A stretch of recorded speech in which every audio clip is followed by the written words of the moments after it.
everybody. Thank you very much. It's 2:17. I just want to call the October REMAC meeting to order. I just got to change the time on my minutes. So if we could all stand for the Pledge of Allegiance and then a brief moment of silence as we keep in our thoughts all those who are serving our country and serving us locally and their families. All right. I pledge allegiance to the flag of the United States of America, and to the republic which stands one nation under God, indivisible, with liberty and justice for all.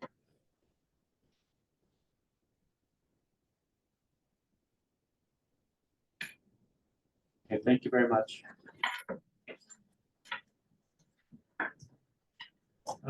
As we usually open the meeting, I just want to remind everybody that this is an in-person meeting. We're webcasting for documentation and as required by open meetings law. The people who are online may not speak publicly or may not vote. So if you're a voting member and you're viewing online, it does not count towards quorum. We do have a quorum. We have 11 members in attendance. Quorum is 5. Roll call for, I guess, excuses received. Dr. Joshua Kugler, Dr. Keenan Boehm, Dr. Ryan, Dr. Hassett, Chairman Remsko, Chairman David Kaldor, and Deputy Director Jim Amelia, EAB. Normally, we would vote on the attendance from the last meeting and the minutes, but due to a clerical error, I didn't get them out to you guys in time. So what we'll do is we'll send both the minutes from this meeting and last meeting out so we can vote on and approve them both in December. So we're going to just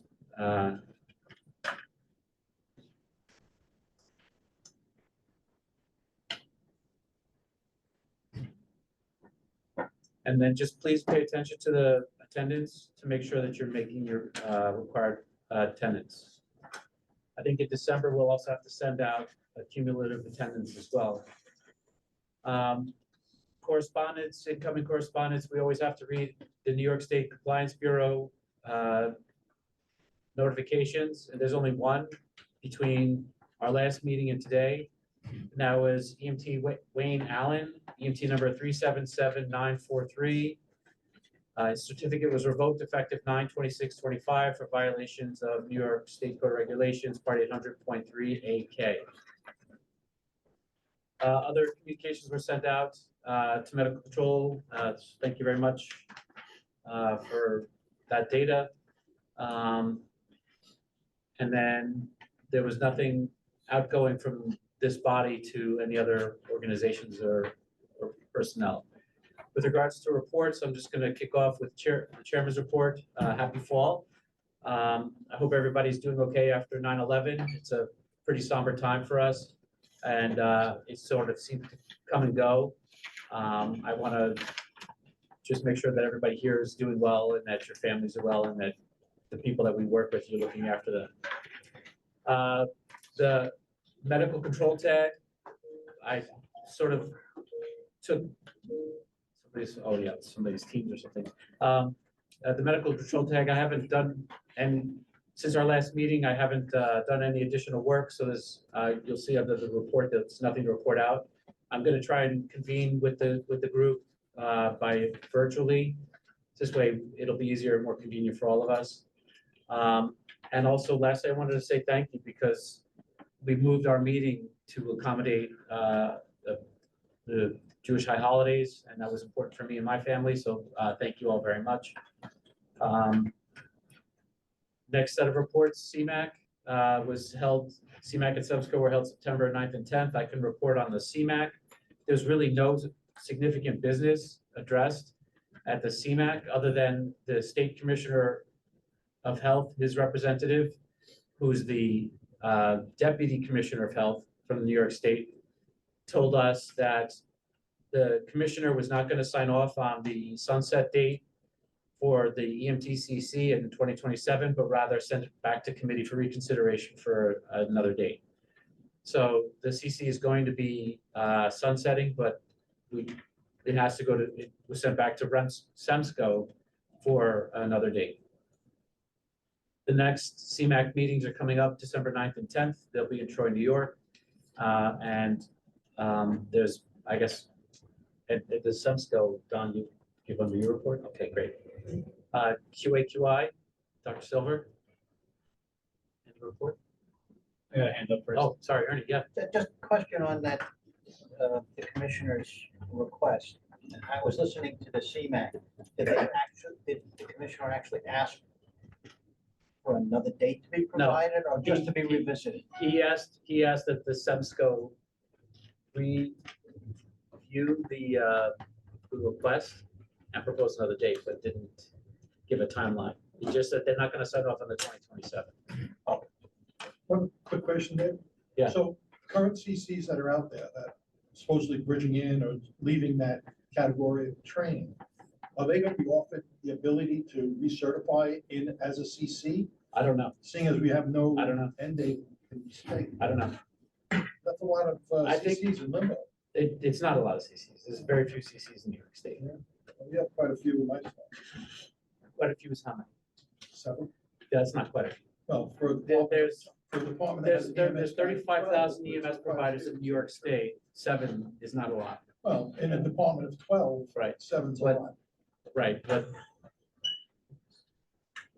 All right, you're right, that percentage for your department, but with regards to the entirety of the state, which is what this, you're asking the question I about the just had a state. question, are they going to have this? If not, I don't know, I then can't. then that's, Right, thank you. Yeah, I don't need to let this. Yeah. pontificate on. all right, so, but any other questions about the CC? Okay, Dave?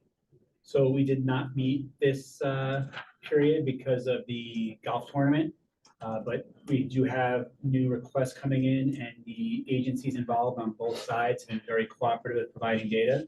So hopefully we'll be able to come back with some recommendations and talk to you guys all about that in December. And I'm going to yield to Dave to talk about some of the PCR things that are coming up with regards to transmissions and not showing up. Sorry, Dave.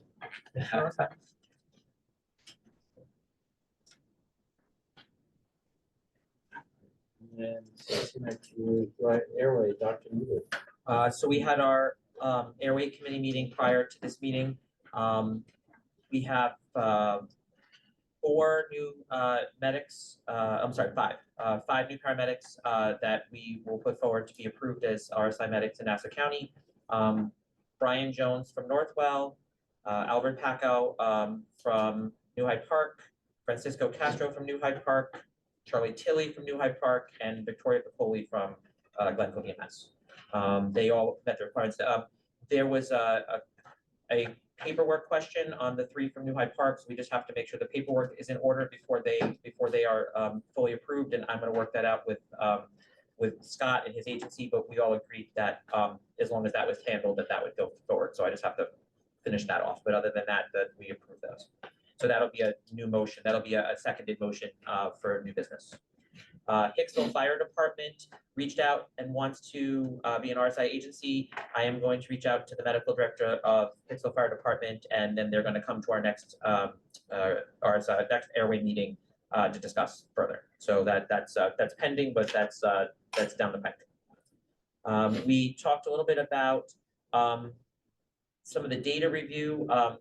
We are looking into MFIs in Nassau County compared to RSIs in Suffolk County, with the thanks of Dr. Winslow helping us out on that, because we had MFI here and didn't have RSI, and they have RSI and don't have MFI, so we just wanted to see how the numbers are. So we're still crunching that data, but currently it appears that our MFIs in Nassau County, since we started collecting the data, we have about a 93% success rate on those, meaning the 7% that were not went to supraglottic or to a BBM. Not missed esophageal, and 71% of those were video scopes used. And of all of our intubations in Nassau County, MFI or not, we have about an 88% success rate in putting an intubation, and then the others went to BBM or supraglottic. We're still crunching the data. We still have more. So when we have the full picture, we will report out to everyone, but that's just the initial blush on it. We just wanted to get that out to everybody. part of that, and the providers, and we'll be very happy, is that we're getting the data from Nassau County from the airway e-bridge form, and we've decided that some of the values on that form are probably not helpful to us or necessary, so we're going to simplify that to make it much easier on the providers to do that, so that we're working on that for our next meeting. We'll present that in December. But for the providers, just to know that the airway report, the e-bridge airway form will be simpler and we'll have less fields to make it easier on everybody. That was some feedback that we got from the providers, that there was a lot to do with that, so we're trying to make it simpler for the providers and better data for us, which would make it better for everybody. And then there are two motions that we want to bring forward to the REMAC for consideration. One is that we're going to request data from the hospitals anytime they identify a esophageal intubation, that gets reported to the airway committee. So that discussion came up that, you know, it's self-reporting in the e-bridge airway form, so it's possible that we might be missing esophageal intubation. So this way it's a double check that the hospitals will request them to let us know. And then if that comes to the airway committee, the second motion is that we will then report that out to the agency medical director within 24 hours to make sure that the agency knows, so that way the agency can do their QA on it, and then we'll figure out the best way to coordinate between us and them on that. So that's, we're trying to make sure we have better communication with the agency medical directors, and that it's productive for both parties, for both the region and for the agency. So that way we're communicating better. And then the final motion we want to bring forward is that we're going to request quarterly data from agencies on their intubation and advanced airway successes and data.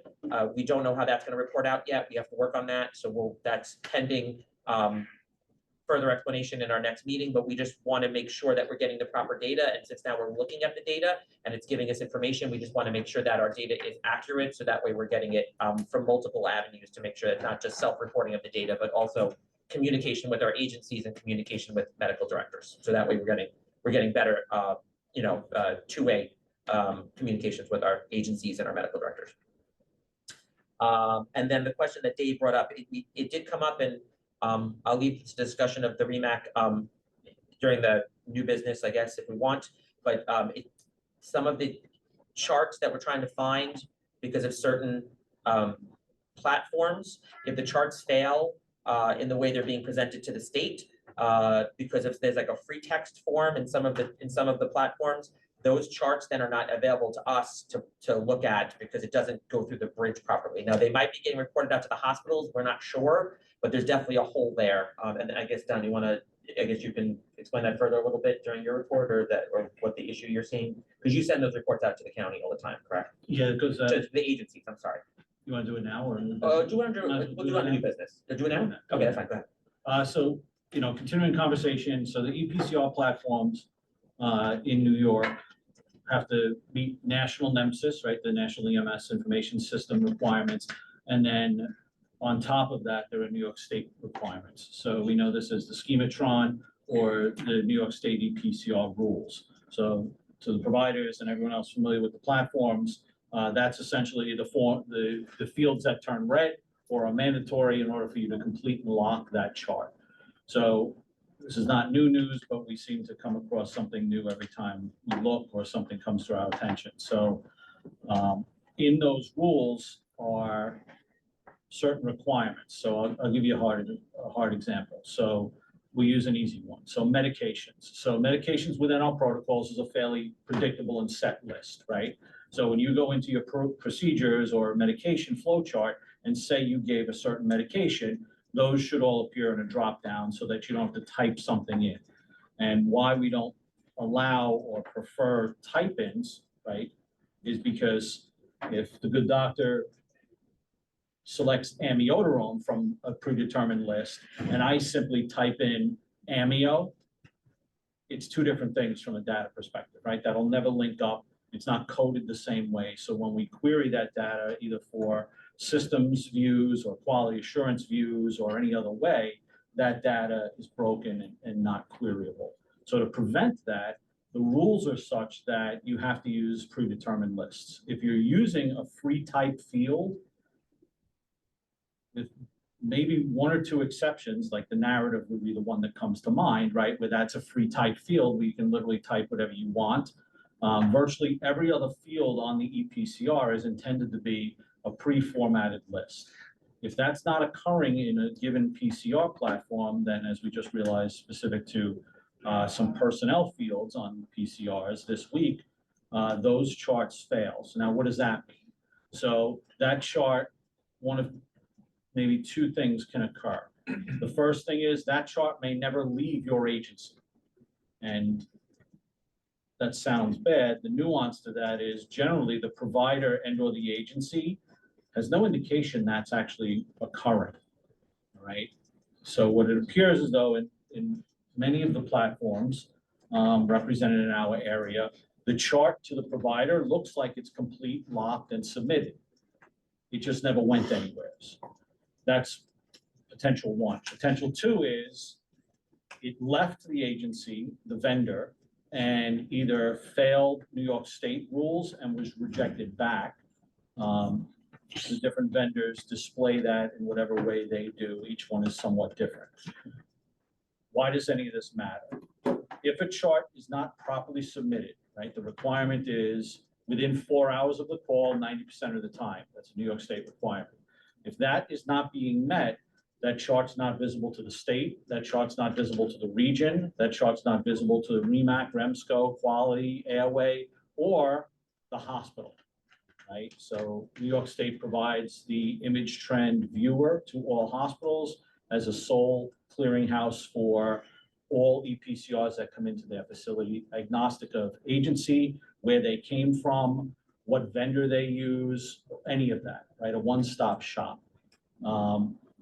You've heard this same thing with our trauma compatriots as they struggle to meet their ACS requirements. We hear the same thing on a somewhat newer stage from our stroke coordinators. And now we're hearing it from airway, quality, everyone else. So continuation on a theme. The takeaway, or I guess the teaching point is, if you are not absolutely certain your EPCR platform is performing as you're paying for it to perform, please reach out with questions. We'd be happy to put you in touch with the right people to get it fixed, right? So again, continuation on the theme, a much maligned and frustratingly slow process, but no sense of beleaguering that. We'll fix it, move on with our lives. Thanks, Tom. Thank you. And Daniel, I'll coordinate with you, sorry. I'll for the ED committee. Oh, no. That's right. Oh, sorry. Oh, sorry, I'm having trouble. Discharge. That's all right. We have hospitals for that. Yes. Everybody using the Cincinnati scale and not the, We'll that figure it out. is left. All right, but I will coordinate with the ED committee once we, yeah, I'm sorry, I got confused. I am gonna coordinate with the ED committee to make sure that, when we start requesting this stuff, that they know who to reach out to and how to do all that. So we'll make sure to coordinate that. Oh, most importantly, to our hospital compatriots, if you are encountering a problem, as all of you currently do, but just to reiterate, please send something to the REMSCO email so that we can have regional awareness of this and then individually tackle it, whether it's a provider level issue, an agency level issue. What we're looking, why we wanted to go through the regional glimpse is, if we didn't have this regional awareness and view, we would never know that this is a system-wide issue, right? And that transcends not just documentation, but quality, and again, everything else that we're looking for. So from a regional quality assurance, quality improvement perspective, in this case for documentation, that's why we ask for this process, this workflow. Happy to take questions. End of my report. Mine too. Totally. No, So for protocols, Dr. Ryan asked to be excused for the meeting, but he did say that they had a meeting in September and they're working on drafting a letter to submit to this committee for approval so that they can then forward their recommendations onto the RTAC. For credentials, just a reminder, periodically I get emails for either agency medical directors or online medical control physicians to be credentialed in the region. The program agency has been wonderfully helpful in getting people verified.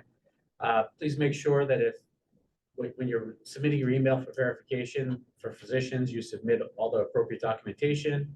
And that the region has a policy that in order to provide medical control in the region, you have to be board eligible, board certified physician. Doesn't say what specialty, so you have to have a license to practice medicine, surgery in the state of New York, and you have to be board eligible, board certified. What this does is it minimizes or prevents us from having residents providing medical control. What it doesn't do is prevent residents from providing medical control, but they're doing it under the supervision of, and the physician must be immediately listening to, the attending physician must be listening to the resident providing the medical control, because it's an opportunity for resident physicians to learn how to do this and become engaged in the EMS system. So if you get a physician who's giving you an order, and you're a provider, and it doesn't sound sounds a little bit off, then of course you should correct it. Medical control should intervene, or the attending that's supervising the resident should intervene. So you may hear a second voice on the radio or second face on eBridge. Just keep that in mind as you go along for your credentialing for either your agency, your providers, or your other physicians. And then, I did receive from Northwell a request for some field physician credentialing. Dr. Howell's going to present those other new business. Policy committee, Dr. Bramante, Dr. Addition, or actually it's Dr. Bramante. So we received no request for policy updates other than the OMC one, waiting on information from the tag for that. Before we Okay. document. Fair enough. Thank you. And then RTAC, do you guys have anything? Just the evolving discussion about pre-hospital blood and what the Yeah. impact would be on the trauma system in general. Beginnings of the conversation, not the end.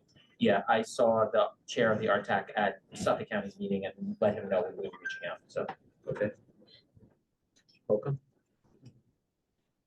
So the eBridge, I'll give Dr. Joshua Kugler's report. The usage is always going up and up and up. It's really great. Year to date, in August, we had 34,000 eBridge contacts. It just in additional 2 months, we've had another 10,200 contacts on eBridge, which is great. So we're a total of 44,489 eBridge uses. And if you add to that the total number of, it's approximately about 1,100 non-eBridge contacts to medical control for assistance to make a hospital notification. That makes for a very busy region. So it's good that we have all this data. For video calls, either to telemetry or to the hospitals, there were in August there were 148. Now and up to now was 177, so it went up about 30. Trauma notifications went from 483 to 655. STEMI notifications went from 122 to 144. I'm pretty sure we've had more than 22 STEMIs in 2 months, but so that's not used as much. So maybe we can encourage more use of that. I think we also have to make sure that when you're sending a STEMI notification, that you're sending a picture of the EKG. I know that I've often asked for the EKG so we can activate the cath lab before you get there, and EKG is not sent, so we can't activate the cath lab, which is a little frustrating. Stroke notifications, those are huge. That's our biggest notifying tool. Stroke notifications went from 605 to 820. So that's great. Now that the stroke tool has changed a little bit, maybe it's a little bit easier, a little bit more thorough, and our stroke colleagues in the hospitals will be able to use it more efficiently. The hospitals, we do have a policy that if it's a green, yellow notification, low priority, that the hospitals don't need to acknowledge it. And in August, there were 106 notifications not acknowledged. And as of September, it was 150. So I'd say that's, less than a percentage of the total amount of calls that we've done on eBridge. So that's really fantastic. The hospitals are keeping up with us as providers, which is really fantastic. So that's all I have about eBridge. Continue using it. Please watch for changes as we've done on the stroke and now with the airway form. Yeah, Ernie. Those numbers that you read off about the stroke notes and the STEMI. Is that to date? Yeah. The total numbers? I So got it's those, not. It's not. I pulled those off, the server this morning. Oh, okay, so it's since we started its inception, It's, no, year to date.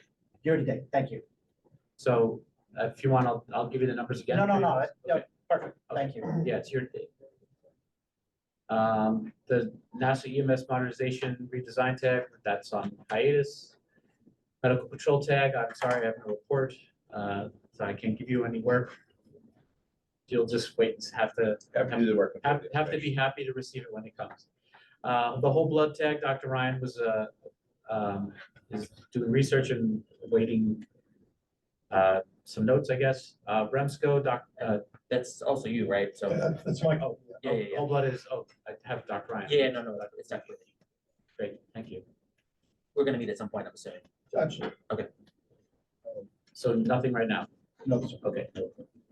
Thank you. I didn't change my notes.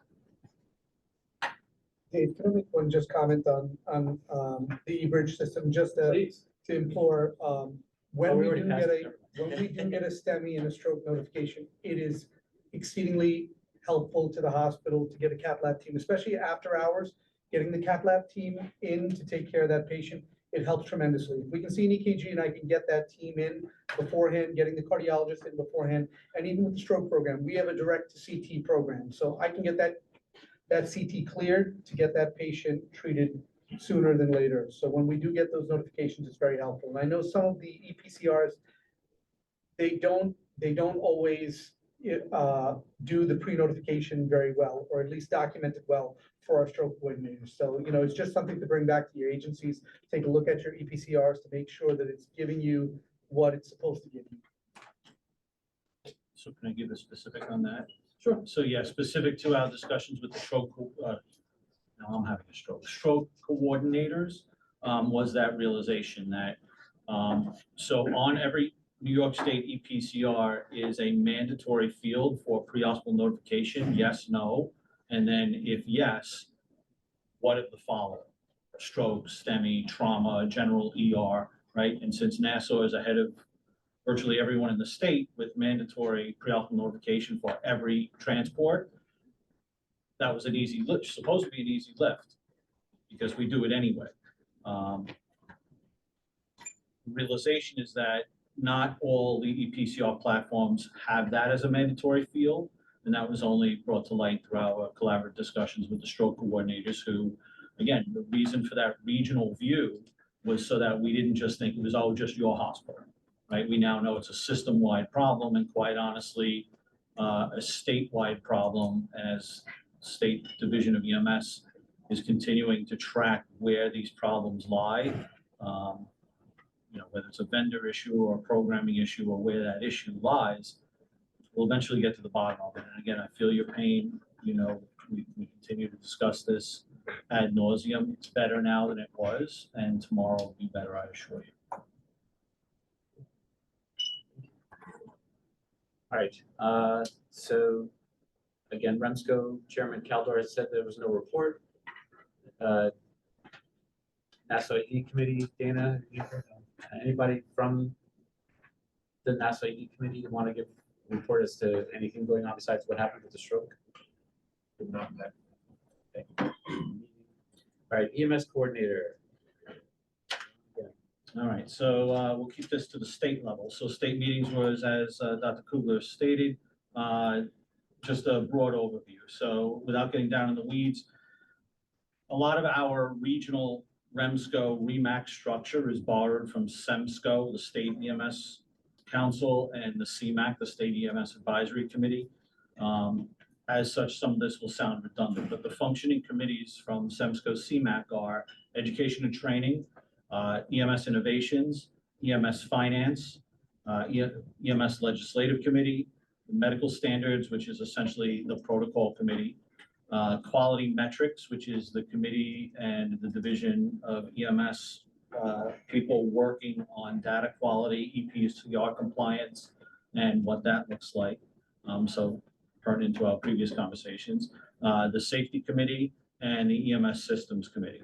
So those are the functioning committees. If you want any specifics, reach out to me. It's on the state website. We can tell you what each one of them is working on, especially if you'd like to become involved in one of those committees. You don't need to be a SEMSCO or REMSCO or REMAC member to contribute to any of those statewide committees. And in case you're wondering, there's no requirement for a balance of committee members versus seated versus non-seated. So if you'd like to be involved, let me know. Just, I'd be remiss if my conscience didn't remind you that sometimes when you raise your hand, you end up in charge of stuff. So sometimes be careful what you wish for. Two last things. So the Vital Signs New York State EMS Conference is November 11th and 15th. The hotel bookings just opened for that. So if you need CME or want to see what's going on statewide, great opportunity for that. You already mentioned the deputy commissioner. So the last thing I'll leave you with is, so SEMSCO, the state EMS committees, elections are up. Just as a reminder, I currently serve as the second vice chair of SEMSCO. I was nominated for the chair position, and that election is in December. So again, sometimes careful what you wish for. That's that. Thank you. Yeah, I know. All right, moving on. Anybody here from the fire marshal's office? So old unfinished business. The EMD tech, Dr. Harris. You have to, I guess, go to work. So I did ask him about this. He was waiting to hear back from some folks over at that sit at this SEMSCO level about some information and ideas. So I guess he'll get back to us when he hears from them. There was other old business that there's been no action on, which was the decision from the Division of Legal Affairs. Apparently up in Albany, all the attorneys that work for the Division of Legal Affairs for the Department of Health quit. So yeah, hey, can't make it up. So that's why there's been no action on that. And then the medical control tag is something I need to get my gear on. Let's see, for unfinished, let's see, I guess that's about it. Nope. Anything else under unfinished business, old business? Just looking at notes from this. All right, so under new business, I have a bunch of different things. The first is elections are up. My 2-year term ends in December 31st. And we need to create the slate for to be presented at the REMSCO so they can approve it, and then we can vote on it in December. So I am going to open up the nominations for the different positions, which is chair, vice chair, and secretary. And with that, I want to just start with saying that I'm not going to be running again for chair this year. I've done it long enough. It's time to get some fresh ideas and some fresh, I guess, unabused bodies in the seat to take over. But I'll stay on. I'm hoping to stay on the executive board if you guys will elect me. So I'd like to open the nominations, and the first nomination I'd like to start with is the chairman, Dr. David Newbert, for chair for the 2026-2027 term. I need a second. Second. Any other nominations for the chair position? Anybody want to close the nomination? Move that they be closed. Okay, thank you.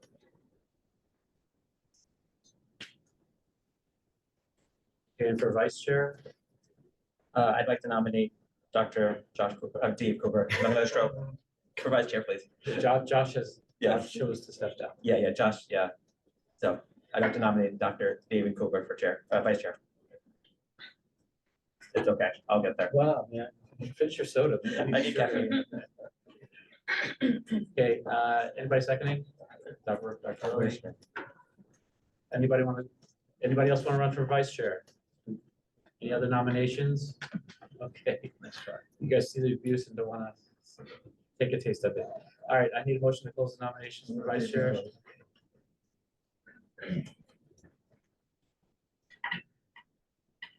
And then for secretary, I'd like to nominate Dr. David Silver. I'll second. Okay. Is that okay? Yes. Okay, any other nominations for secretary? Then need a motion to close.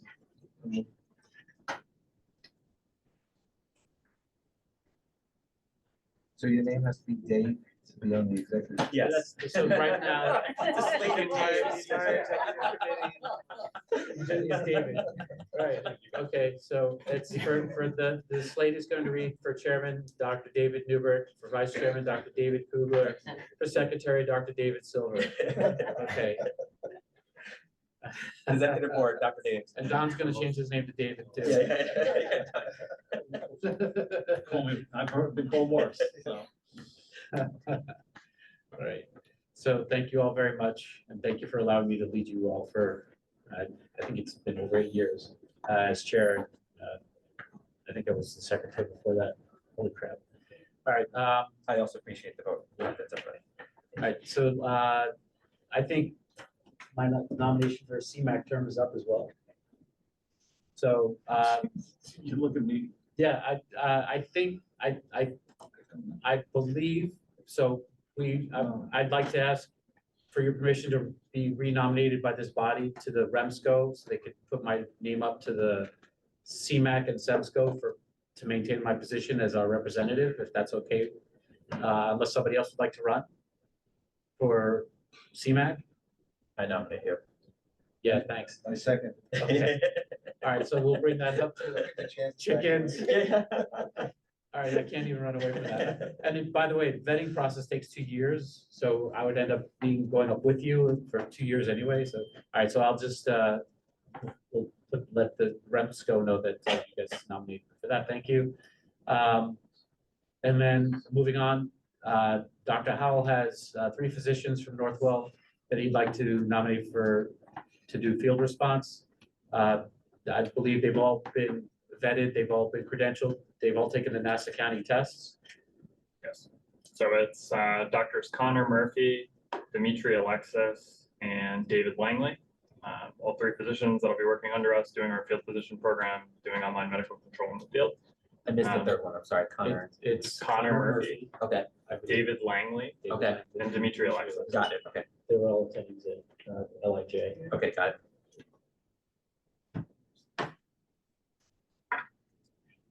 And it's only for Northwell EMS, a field response. So that's a motion. I just need a seconded motion. So second motion, okay. Okay, all in favor? Cool. Anybody opposed? None. Anybody abstain? Great. And then Airway RSI has a bunch of new, comes as a seconded motions from the subcommittee, Dr. Newbert. So that's, The first performance. yeah. So the new medics are, I should pull up my other one here. So that's the new medics, Brian Jones, Albert Packow, Francisco Castro, Charlie Tilley, Victoria Piccoli. Those are the 5. And Packow, Castro, and Tilly, I just have to make sure the paperwork is set, so there's no pending final sign off on the paperwork. So it was Jones, Paco, Castro, Tilly, Tilly, and Piccoli. then Piccoli from Glenville. Yeah, and all of the Northwell, I'm sorry, the New Hyde Park medics, I just have to make sure that the paperwork's completed and then we'll move that forward. It was just paperwork stuff that we have to check off. They met all the requirements. So that comes as a seconded motion. Any questions on the motion? All in favor? Anybody not in favor or against? Anybody abstain? Okay, so good luck to those guys. You have a few more? Yeah, and then we're going to request that the hospitals notify us for all esophageal intubations to the airway committee. And I'll coordinate that with the ED committee.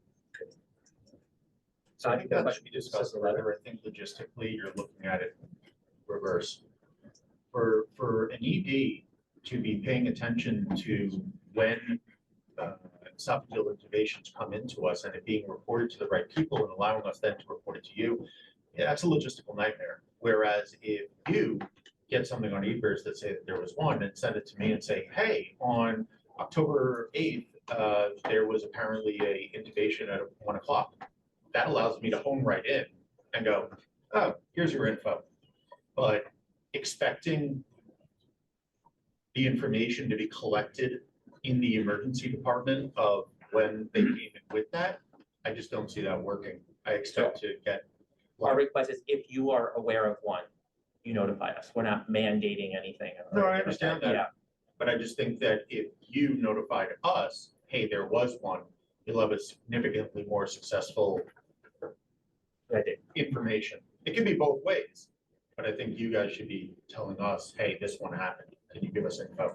So the problem with us. Yeah, so airway wise, the airway forms that we get data wise is all self-reported. So unless a paramedic or CC for now is going to submit saying that I had an unsuccessful esophageal airway that I dropped off at your hospital, we're not going to necessarily know that that's happening. So we're not Yeah, talking it's a about double it's check. happening often, but if it does happen, it allows us to know that it happened. We can reach out to the agencies and the people involved, to our committee as well, to see if there's a regional trend or something that needs to be discussed with specific providers. Yeah, and Todd, the other problem is that we didn't have a good system of who to notify if that happens. And so we're clarifying that if you are aware of one, to notify the chair of the airway committee. So then that way we can coordinate with that agency. Because even the hospitals a lot of times don't know what medical director is in what agency, and unless you're actively involved like us, you don't have that info. So we're trying to make it an easier process for you to let someone know and for us to make sure we get it to the right person. And certainly if we have information that we need to clarify with you, we would bring it back to you also. That would be just part of our regional QA. And it's a request. It's not, it's just, if you're aware of one, please let the airway committee chair know. Or let through REMSCO, I guess we could just do it through REMSCO at, Probably the REMSCO email, That's that probably way the it's not easiest. going to anyone's Right. personal emails for right, obvious we'll just reasons. use that REMSCO email. I would agree. I think it's easier. Right now, when I get a report, I'm trying to find the medical director or call the agency. Right, let us do Find it. the director. Right. I'd rather send it up to you guys. Yeah, let us handle it. That's what we're asking. It's better. And then that way we better coordinate with the agency medical directors also, which is super important. All right, so the motion is to have the ED committee send a letter to the various emergency departments, basically creating a pathway of communication so that it would allow the ED representative to report out to the ED committee or the REMSCO a esophageal intubation so that the airway committee can investigate it and reach out to the agency medical director. That comes as a seconded motion. Anybody have any other questions on the motion? Okay, all in favor? Yes, Dr. Winslow? You may just want to reword it as not missed esophageal intubation, just because that's pejorative. Oh, esophageal intubation. What's accessible? How about any quality improvement issues of the advanced airway? Okay, Okay, And we know what it means, but you know what I'm saying? It just Yeah. sounds okay, that's fine. cleaner. Because this is an open meeting and that is a motion. Everyone's okay with do you that? want to? Yeah, we'll just revise it to any quality assurance issue regarding an airway. That'll be the content. That'd be the content. Yep. Okay. Thank you for clarifying. Airway. Establishment of an airway. Yes. And then the next one is, once the airway committee receives that notification, there will be a reach out and a contact to the agency medical director within 24 hours to ensure that the agency is also involved. So that way that can closes the loop to make sure that the data is being sent to the right people and that we're communicating properly. So any quality assurance issues that we're aware of at the airway committee will be reported to the agency medical director within 24 hours with a conversation to ensure that they're in the loop, that they're aware and we are coordinating. Within 24 hours of receipt to the airway. Yeah, within 24 hours of receipt to the airway committee. Yep. Any questions on that motion? All in favor? Anybody opposed? And then finally, the last one is that we're going to request quarterly data from agencies regarding quality assurance, airway quality assurance. Is that okay with everybody? Could you maybe hold that one up till you get the data? Because you said we don't even know what data we're gonna collect yet. So I think that's Sure. premature to vote on Okay. something when you're. Do you want me just to table that to the next one? We'll just, Yeah, I think until That's you fine. say this is what we want, so it's not overburdensome. so we'll table that one until the next meeting and we'll come back with a report of what it's gonna look Yeah, like before we vote on it. I'll put that in your notes that it was tabled. Yep, that's fine. That's reasonable.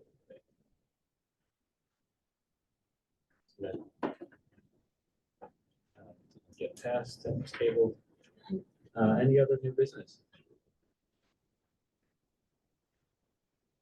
Crickets.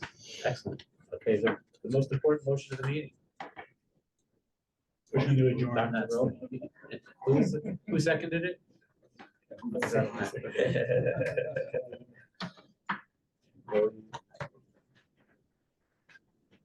All right, guys, thank you very much. Thanks, everybody.